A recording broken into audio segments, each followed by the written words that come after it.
kendi oluşumu dışındaki diğer bütün oluşumlara hayat hakkı tanımayan bu tür yapılanmalar maalesef günümüze de devam etmektedir. Dolayısıyla bu tür saldırılar kendi oluşumları dışındaki başka oluşumlara hayat hakkı tanımamadır. Bölgemizdeki yaşayan kardeşlerimiz, Müslüman Kürt kardeşlerimiz kendi çapında bir çalışma başlatıyor. Bunlar başkaları tarafından bir güç, bir engelleme olarak bilindiğinden dolayı bu tür saldırıları gerçekleştirdiği kanaatindeyim. Fakat kesinlikle bu tür saldırıları benimsemediğimiz gibi kınıyoruz.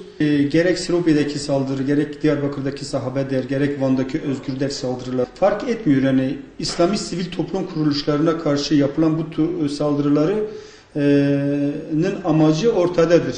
Bu saldırının sadece o şahsa ya da o derneğe yapıldığını kabul etmemek gerekir. Bu tamamıyla Müslümanlara yönelik bir saldırı olduğunu bilincinde vararak topluca bu tür saldırılara karşı yek vücut olmak gerekir. Kardeşim Müslümanlık yapmayın, İslam adı altında çalışma yapmayın, kardeşlerimiz sokaklardadır, şuradadır, buradadır diyorsanız yapmayın.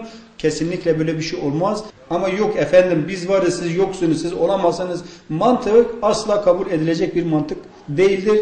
Bu ne olursa olsun İslami çalışmada yapılacak, Türkiye'de yapılacak, Van'da yapılacak. İnşallah bu Müslümanların bu tür saldırılar Müslümanların birleşmesine, vahdette birleşmesine vesile olacak kanaatindeyim. Mustazaflar Cemiyeti Van Şubesi olarak gerçekten son dönemde oluşan saldırılarının kaygı verici olduğunu düşünüyoruz. Çünkü gerçekten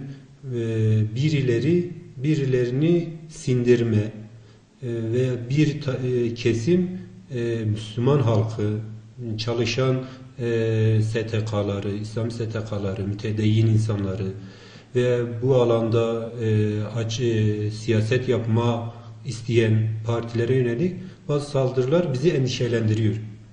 Çünkü neticede bu bir kaosa, bir çatışmaya götürecek eylemler, olaylardır.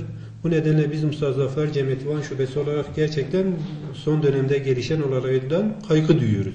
Bu olayları yapanlar kendilerince kendinden başka bir güç, kendinden başka bir yapı tanımama mantığıyla bu bölgede çalışan, hizmet eden İslami camialara, derneklere, partilere karşı kendilerinden başka söz sahibi olmayacak mantığıyla baskı kurmaya çalışıyor, onları sindirmeye çalışıyor.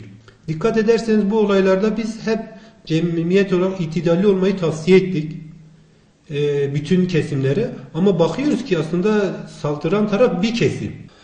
Tabii toplumumuz bu olayları artık kendisi de bir fiil görüyor. Yani birilerinin sürekli saldırıp çatışma ve kaos ortamı oluşturmak istediğini alenen toplum görüyor. Bu nedenle toplumumuzdan özellikle ve STK'lardan, kanaat önderlerinden beklenen tavır bu meselenin üzerine eğilmeleri. Bu meseleyi gündemlerine almaları ve hem kendi çevrelerine hem yapabiliyorsalar malum çevrelerine bu konuda baskı kurmaları. Siz toplumu kaosa sürüklüyorsunuz, siz toplumu çatışmaya sürüklüyorsunuz.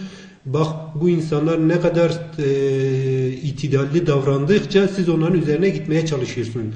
Bu da hem sizi hem bizi hem toplumu yakacak bir ateşin oluşmasına sebebiyet verir. Yani onun için İslami STK'ların, toplumun, özellikle toplumun bu konuda da onların oyunlarına kesinlikle gelmemelerini tavsiye ediyoruz. Saldıran tarafa diyoruz ki gerçekten bu toplumun huzurunu, bu mutlu ortamı bozmayın. Saldırıların temelinde PKK'nın ve BDP'nin bölgede kendisi dışında farklı bir sesin çıkmasını istememesinden kaynaklanıyor.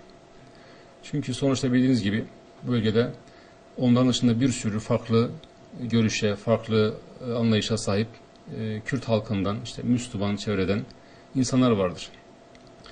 Geçmişte de PKK'nın yapmış olduğu eylem buydu. Yani kendisi dışındaki tüm örgütleri, tüm yapıları tasfiye etmek ve kendisinin dışında başka bir sesin çıkmasını engellemekti. Tabii ki buradaki en büyük korkuları Müslümanların sesinin çıkması ve halkın Müslümana teveccüh etmesidir. Bu onları korkutmaktadır. Bundan dolayı Müslümanın sesinin çıkmasını, sahnede görülmesini elbette ki istememektedir. PKK'nın buradaki tavrı kendisi çelişen bir tavırdır. Hem barıştan bahsedeceksiniz, barışı isteyeceksiniz hem de şiddeti yaygınlaştıracaksınız, şiddeti yapacaksınız. sizin gibi düşünmeyen insanlara şiddet uygulayacaksınız. Bu bir çelişkidir aslında. Hem barıştan bahseden bir zihniyet nasıl böyle bir şey yapar? Aslında sorgulamak gerekiyor. İşte buradaki amaç Müslümanları ve diğer yapıları provoke etmek. Çünkü bildiğiniz gibi bu insanlar, bu zihniyetteki insanların temel felsefesi şiddet üzerine bina edilmiştir. Yani sol zihniyete sahip olan bu düşünce, bu hareket şiddetle beslenen, kanla beslenen bir yapıdır. Ve bu onları besleyen bir güçtür. Yani barış ortamı onların için uygun olmayan bir ortamdır. Burada amaç halkı provoke etmek, Müslümanları provoke etmek ve bu şekilde kendisine bir alan açmaktır.